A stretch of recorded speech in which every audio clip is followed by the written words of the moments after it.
오늘 우리에게 주신 말씀을 가지고 복음 안에서 누리는 자유라는 제목으로 함께 말씀 나누기 원합니다. 사랑하는 성도 여러분, 우리 말씀을 시작하면서 어떤 상황이 나에게 일어나게 되었을 때 과연 나는 그 상황 가운데 어떻게 그 상황을 맞아들이고 또 그 상황에 어떻게 대처할 수 있는지 어떤 상황을 한번 우리가 설정하는, 상상하는 시간 한번 가져봤으면 좋겠습니다. 이 제목은 만약 나에게 이런 상황이 주어진다면입니다. 어느 날 예배를 잘 드리고 이제 집으로 가려고 하는데 어떤 성도님이 나를 향해서 막 빠르게 달려와서 한 가지 부탁이 있는데 꼭 그 부탁을 들어줬으면 좋겠다고. 근데 그 부탁을 충분히 들어줄 수 있다고 하면서 꼭 좀 이 부탁을 들어줄 수 있겠다고 하면서 거절하면 안 된다고 이렇게 사정을 합니다. 그때 우리는 좀 긴장되는 마음으로 한번 들어보고 그러면 허락해 주겠다고 이렇게 대답을 하는 것이죠. 그 부탁의 내용은 이런 부탁이었습니다. 제가 어떤 곳을 이렇게 같이 모임을 하고 있는데 직장이든 학교든 이런 모임을 하고 있는데 이렇게 대화를 나눠보니 믿는 성도들이 이렇게 한 10명 정도가 모여서 우리 같이 이렇게 모임도 하고 취미도 하고 이렇게 즐겁게 함께 삶을 나누고 있는데 우리 일주일에 한 번씩 한 30분 정도 예배를 드렸으면 좋겠다고. 그래서 찬양도 하고 또 우리가 오늘 말씀도 전하고 기도도 하고 이런 30분 정도 우리 일주일에 한 번씩 하자고 이렇게 해서 벌써 이제 한 10명의 사람들이 10주간 이제 그렇게 예배를 잘 드린 거예요. 근데 이제 그 10명의 사람들이 한 번씩 이렇게 말씀을 전하고 난 뒤 또 새롭게 하자니 이제는 조금 우리 안에서 준비하는 게 부담되니 어떤 교역자나 아니면 말씀 사역자를 초청해서 하기는 좀 너무 거창한 것 같으니 우리 교회에 우리가 믿음을 참 존경할 만한 참 신앙을 잘 갖고 계신 분을 초대해서 이렇게 한 주씩 말씀을 들었으면 좋겠다고 그렇게 의논하여서 이제 내 차례가 되었는데 생각하고 또 생각하다가 그 부탁이 우리에게 주어진 거죠. 그 부탁을 받는 분들 가운데 어떤 분들은 이제 절대 반대 또는 결사 반대, 나는 죽어도 못합니다 하면서 이렇게 거절하시는 분도 있겠지만 제가 지금 만들려는 상황은 그 부탁을 들어주는 상황입니다. 그래서 이제 한 번도 보지 못한 사람들에게 10분이라는 시간에 하나님 말씀을 전해야 되는 그런 상황이 우리 가운데 이제 일어나게 되었을 때 거절할 수 없어서 이제 10분이라는 말씀을 이제 적정한 시간을 준비하여서 전하게 되었을 때 과연 나는 어떤 말씀, 어떤 본문, 어떤 내용을 그들에게 전할 것인가 하는 상상입니다. 우리 성도님들 가운데 이미 오랜 신앙생활을 하셔서 어떤 분들에게 설교를 어떤 구역 모임이 아니라 설교를 한 경험도 있으실 것입니다. 또 어떤 분들은 태어나서 아직 한 번도 설교라는 것을 경험해보지 못한 분들도 계실 것입니다. 만약 한 번이라도 설교의 기회가 있어서 설교해 보신 분이라면 그때 어떤 말씀을 전하셨습니까? 또 왜 그 말씀을 정하신 것일까요? 또는 내가 태어나서 처음 설교의 기회가 주어져서 10분이라는 말씀을 만약에 전한다면 과연 나는 어떤 본문으로, 어떤 내용으로 또는 어떤 제목으로 말씀을 전하려 하는 것일까요? 이 상상을 우리 한번 해보셨으면 좋겠습니다. 모든 설교자는 성경 66권의 말씀 가운데 특별히 하나님께서 오늘 우리 공동체에 주시는 말씀이 무엇인가 기도하며 본문을 정합니다. 그리고 내용을 작성하고 이제 그 내용을 정리하여 제목을 정합니다. 그러나 모든 설교자들이 처음 설교할 때 하나님께서 우리에게 설교자라는 직분을 주시고 처음 설교할 때에는 그 공동체의 상황보다 또 하나님께서 우리에게 주시고자 하는 말씀보다 아무래도 지금까지 신앙생활을 하고 신학 공부를 하고 그리고 모든 것들을 삶의 모든 믿음의 경험들을 다 종합하여서 가장 전하고 싶고 가장 중요하다고 생각하고 꼭 필요한 말씀을 그들에게 전해 주었을 것입니다. 저는 전도사로 부름을 받고 2003년 1월 처음 유초등부 아이들에게 설교를 했을 때 로마서의 말씀을 가지고 설교를 했던 경험이 기억이 납니다.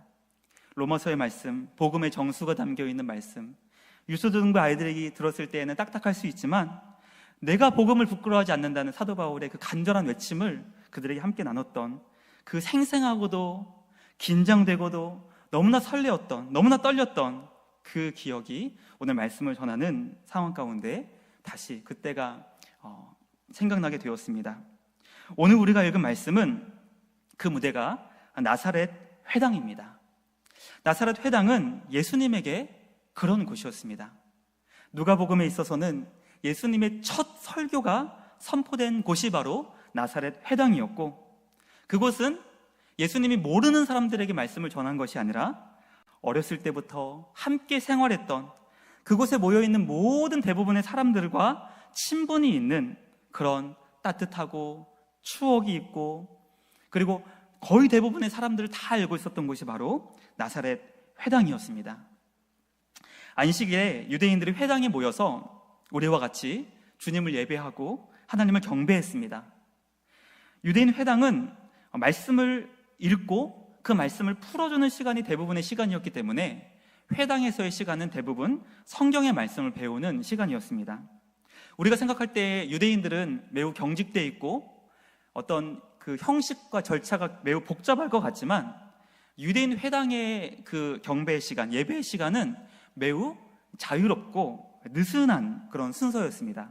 그래서 그 자리에 모여있는 사람들 가운데 어떤 사람이 회당장을 향하여서 이렇게 손짓을 하고 회당장을 향하여서 이렇게 좀 사인을 보내면 회당장은 알아들었습니다. 아, 이 사람이 지금 우리 공동체에 하나님 말씀을 나누고 싶어 하는구나, 전하고 싶어 하는구나.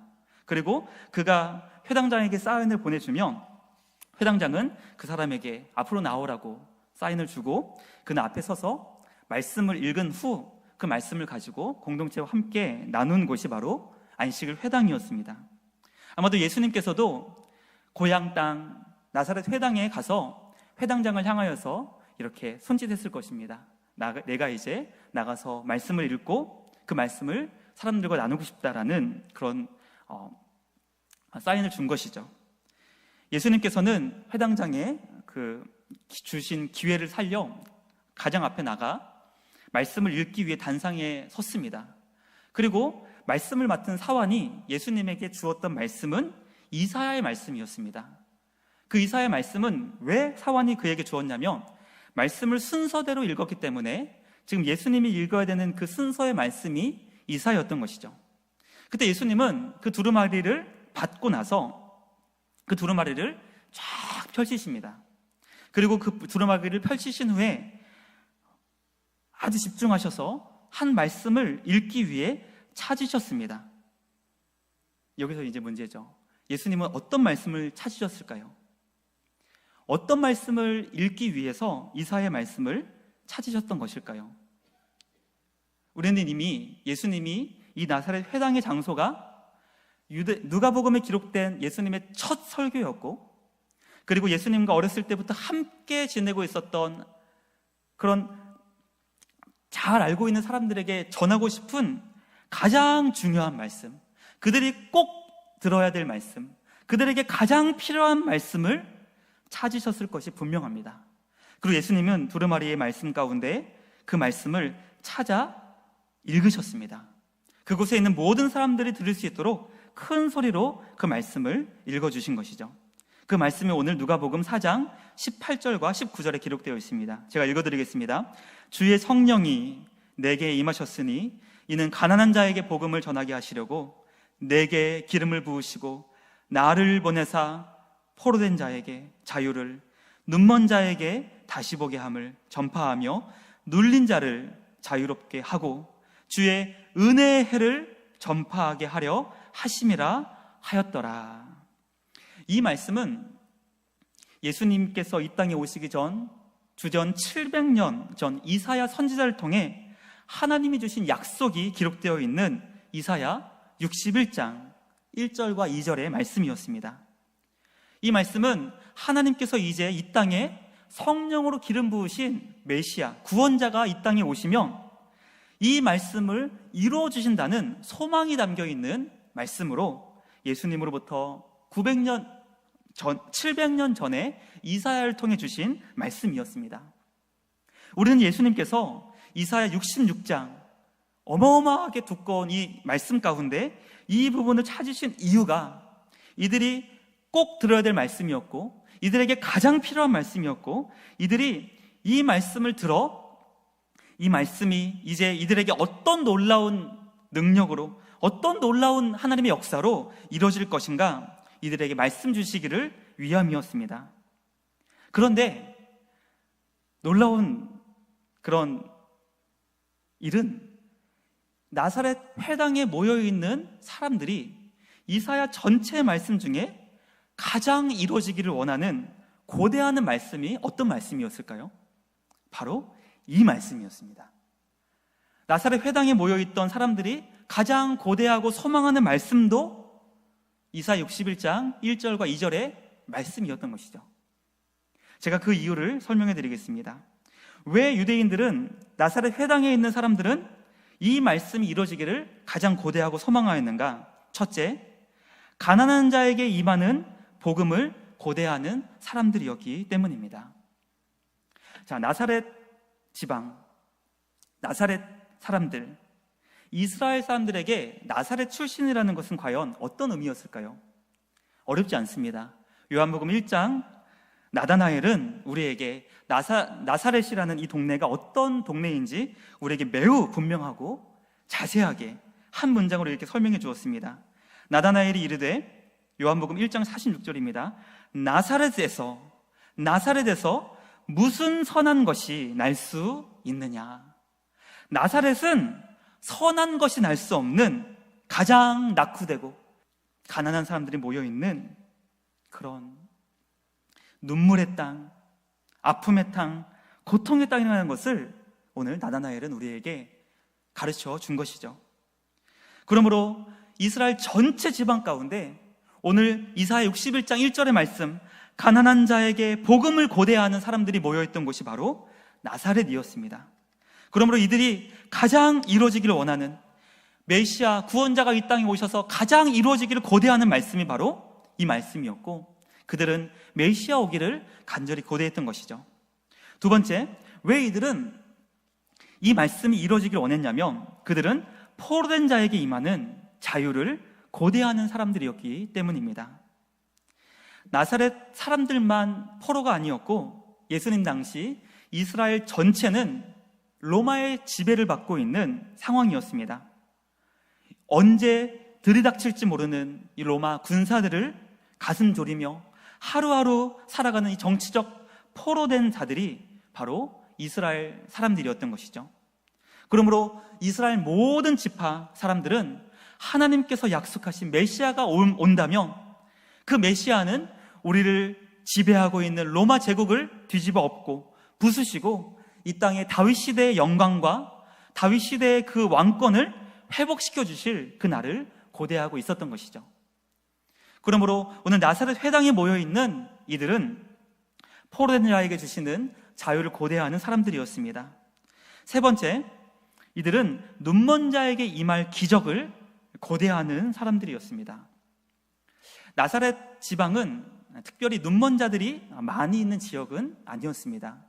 특별히 우리가 성경 시대에 눈먼 자들이 많이 있었던 지역은 라우디게아 지역이었습니다. 그래서 그 말씀, 요한계시록 말씀을 읽어보면 안약에 대한 언급이 있을 정도로 그 지방은 물이 안 좋아서 이제 눈먼 자들이 안질에 걸려 있는 사람들이 많이 있었는데, 눈병에 걸려 있는 사람들이 많이 있었는데, 나사렛은 그런 지방이 아니었습니다. 그런데 이들은 왜 눈먼 자에게 임할 기적을 고대했던 것일까요?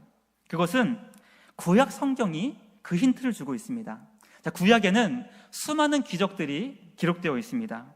홍해 바다가 갈라지고, 애굽에 10가지 놀라운 재앙이 임하게 되고, 하늘에서 만나 메추라기가 임하고, 모세가 기도하자 전쟁에서 승리하고, 여호수아가 기도하자 해와 달이 멈추게 되고, 마실 수 없는 쓴물이 생수로 변하게 되는, 나병 환자가 고침을 받고 심지어 죽은 자가 살아나는 헤아릴 수 없는 기적의 기록들이 바로 구약의 말씀이죠. 그런데 구약의 놀라운 기적들 가운데 하나님이 주시지 않은, 구약 시대에는 하나님이 이루어주시지 않은 기적이 있었습니다. 그 기적은 어떤 기적이었냐면 바로 눈먼 자가 보게 되는 기적이었죠. 우리는 그럼 질문을 하게 됩니다. 궁금하게 되죠. 하나님께서는 구약 시대에는 앞을 보지 못하는 자를 못 고쳐주신 것인가? 그렇지 않습니다. 죽은 자도 살려주셨는데 왜 하나님께서는 눈먼 자를 안 고쳐주신 것이죠? 그 이유는 이제 눈먼 자가 다시 보게 되는 기적이 일어나게 된다면 그 기적을 일으켜 주신 분은 누구다? 바로 내가 보낼 메시아라는 것을 알려주시기 위해 구약 시대에는 이 눈을 뜨게 하지 않으신 것이죠. 그런데 이제 눈먼 자가 앞을 보게 되는 기적이 일어날 때 그 기적을 일으켜 주신 분이 누구다? 메시아이기 때문에 나사렛 회당에 있는 모든 사람들, 심지어 이스라엘 전체 모든 사람들은 주님이 보내실 눈먼 자를 고쳐주실 그 기적을 일으켜 주실 분을 고대하고 있었던 것입니다.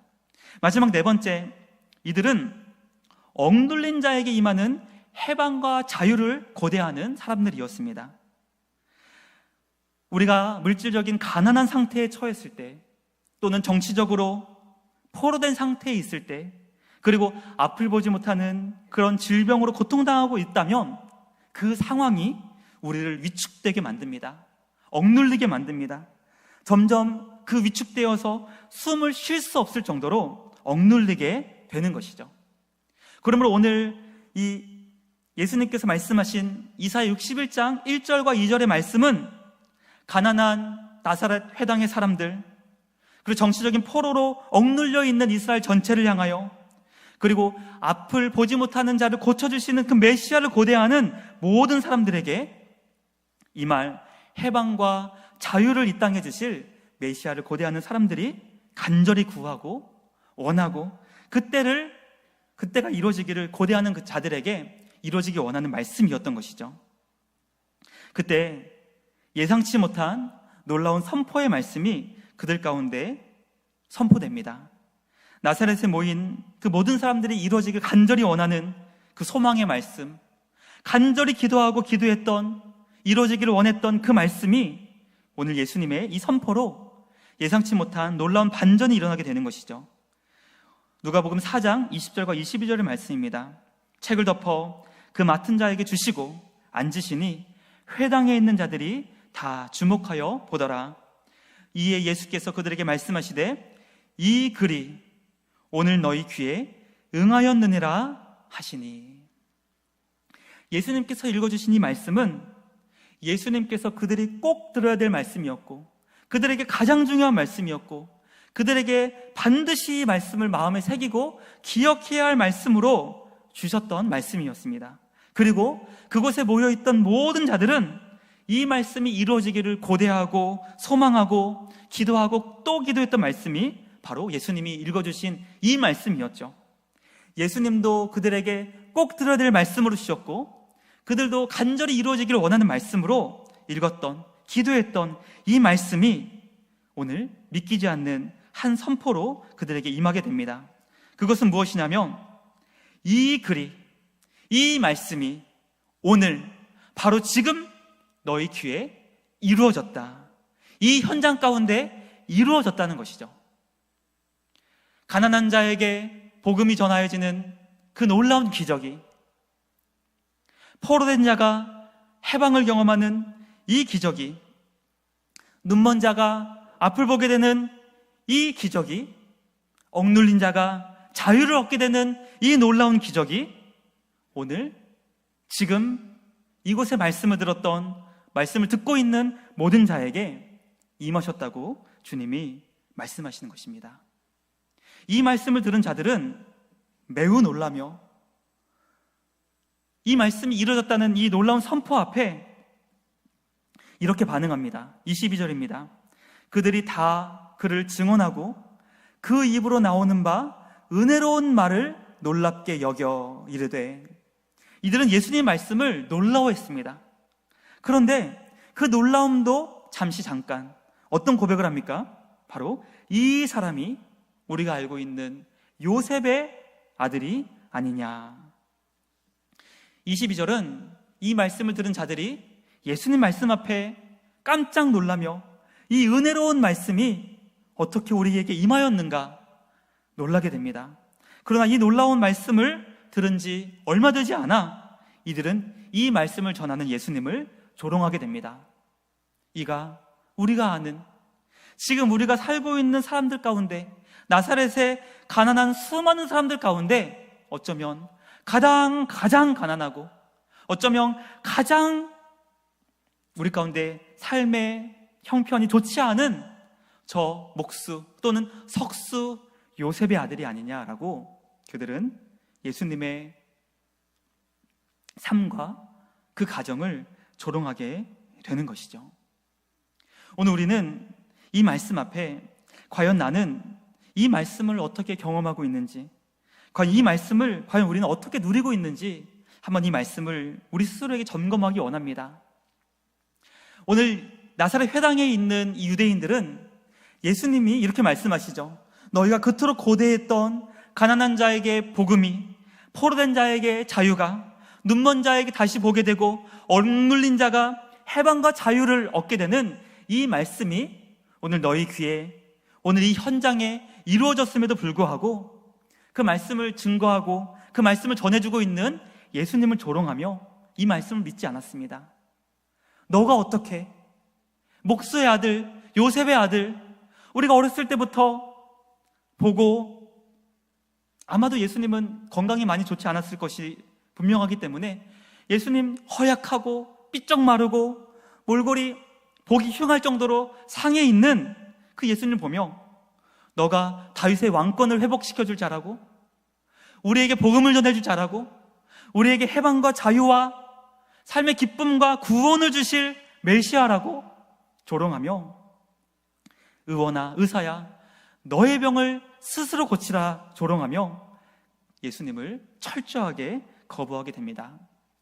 오늘 이 말씀이 우리에게 어떻게 경험되고 있는지 한번 우리의 믿음을 점검해 보기 원합니다. 우리의 삶이 어떤 물질적인 가난과 마음의 무너짐으로 인하여서 지금 살 소망이 없을 그때 과연 우리는 그 상황 가운데 예수님으로 인하여서 살 소망을 얻게 되고 복된 소식을 우리 안에 경험하며 복음으로 인한 벅찬 감동이 우리 가운데 있는지 우리의 믿음을 한번 점검해 보기 원합니다. 도대체 예수님은 우리에게 어떤 분이시고 이 복음의 말씀이 우리에게는 어떻게 지금 내 안에 살아 역사하고 있는지 그것을 한번 점검해 보기 원하는 것이죠. 누군가 삶이 억눌려 있고 한숨을 깊게 쉬는 이에게 우리는 그에게 어떻게 다가가 어떤 말씀을 그에게 주고 있는지 우리의 믿음을 한번 점검해 보기 원합니다. 저는 믿음 생활을 오래 한 분을 통하여서 정말 예수님으로 인하여서 지금 내가 너무나 기쁘고 예수님으로 인하여서 내가 지금 행복하고 예수님으로 인하여서 날마다 가슴 벅찬 삶을 살아가고 있다는 것을 고백하고 있는 성도님들을 만나는 것이 점점 희귀한 일이 된 것 같아 보입니다. 삶의 행복과 기쁨이 있으십니까? 아멘. 어떻게 삶의 행복과 기쁨을 누리고 계시죠? 예수님 때문에. 지금 비록 내 삶이 힘들다 할지라도 주님이 나에게 날마다 복된 소식을 마음에 주시고 말씀을 통해 주시고 예배를 통해 주시고 삶의 모든 현장 가운데 기적을 경험하게 하시니 저는 예수님으로 충만하며 예수님으로 가슴 벅차며 예수님으로 너무나 행복한 삶을 살고 있습니다. 그렇게 고백하는 성도님들을 우리는 보기 힘든 그런 믿음의 현장 가운데 있는지 모르겠습니다. 과연 말씀을 듣고 계신 성도님들, 우리 마음의 믿음, 우리의 믿음 생활을 한번 점검해 보기 원합니다. 정말 예수님으로 행복하십니까? 정말 예수님으로 내 삶이 기쁘십니까? 정말 예수님이 날마다 천국의 삶을 우리에게 누리게 하시는 그런 행복과 기쁨과 감사와 찬양이 우리 삶 가운데 작동되고 있고 생생하게 경험하고 있고 그런 복음 안에 자유함을 누리고 계신지 우리 믿음을 점검하기 원합니다. 하반기 우리가 구역 모임을 통해 전도의 모임을 통해 우리가 이거 한번 점검해 봤으면 좋겠습니다. 과연 집사님, 권사님, 장로님, 성도님 과연 예수님으로 행복하십니까? 예배의 시간이 기다려지십니까? 지금 너무나 힘들고 너무나 어렵고 세계적인 경제 공황으로 인하여서 하루하루 삶의 소망이 점점 꺼져가는 이때, 그럼에도 불구하고 저는 예수님으로 인하여서 행복합니다. 저는 지금 예수님으로 인하여서 하루하루 기쁨을 누리고 있습니다. 찬양할 조건은 보이지 않을지라도 내 안에 터져나오는 그 찬양의 기쁨과 행복이 차고 넘쳐 만나는 사람들마다 감사합니다. 만나는 사람들마다 정말 행복합니다. 만나는 사람들마다 정말 주님이 어떻게 저를 이렇게 사랑해 주시는지 모르겠습니다 라고 때로는 얄밉고 때로는 질투가 날 정도로 그런 행복을 경험하고 있는 분이 우리 주변에 계십니까? 오늘 저는 이 말씀을 함께 나누기 원하는 이유가 있습니다. 이 말씀은 지금 우리 교회 안에 믿음 생활을 하는 우리 성도님들이 누려야 하는 말씀인 것이죠. 주님이 날마다 우리에게 복된 소식, 복음을 주셔서 우리의 마음이 벅차고 감동되고 기쁨으로 벅차오르는 그런 신앙생활을 하기를 원하시는 그 예수님의 마음, 오늘 나사렛 회당 가운데 모여있는 가난한 자들, 포로된 자들, 눈먼 자들에게 고쳐주실 그 기적을 고대하는 자들, 로마 제국으로 인하여서 가난으로 인하여서 억눌려 있는 그들에게 주님은 이 말씀을 주셔서 내가 너희들이 행복하기를 원한다, 복음을 누리기를 원한다, 삶의 해방과 자유를 누리기 원한다라고 주님은 그들에게 그 말씀을 주신 것이죠. 그리고 오늘 말씀 하반절에는 이런 내용이 있습니다. 이 나사렛이라는 지방이 매우 높은 지방에 있다는 거예요. 그래서 이 회당에서 말씀을 들었던 사람들이 이 예수님 말씀으로 분노해서 예수님을 그 높은 곳에서 떨어뜨리려고 하는 그런 악한 계획을 세웠던 곳이 나사렛 회당이라면, 오늘 그 지역은 산 위에 있는 동네였기 때문에 그 나사렛은 주변에 있는 사람들이 날마다 바라보며 저들은 어떻게 살아가고 있지? 더 나사렛 살아가고 있는 저 유대인들은, 하나님 믿는 사람들은 어떻게 살아가고 있지? 하면서 주변의 이방인들도, 주님을 믿지 않는 자들도 그곳을 바라보면서 저들의 삶의 모습을 보며 하나님이 어떠한 분이신지를 알게 된다는 것입니다. 오늘 나사렛 회당 사람들이 복음으로 기쁨을 누리고, 그리고 주님이 이루신 그 놀라운 구원으로 삶의 감격이 넘쳐나는 것을 믿지 않는 자들이 본다면, 아, 하나님 믿는 사람들은 기쁜 삶을 사는구나, 주님을 믿는 사람들은 행복한 삶을 사는구나, 저기에 삶의 소망이 있구나라는 것을 보며 그들도 주님 앞에 나아갈 수 있게 된다는 것이죠. 사랑하는 성도 여러분, 우리가 이 복음을 누리고 있지 못한다면, 우리가 이 복음의 능력을 경험하고 있지 못한다면, 지금 우리 주변에 수많은 사람, 강릉 땅에 주님을 알지 못하는 허다한 사람들에게 우리는 이 복음을 전할 수 없는 것이죠.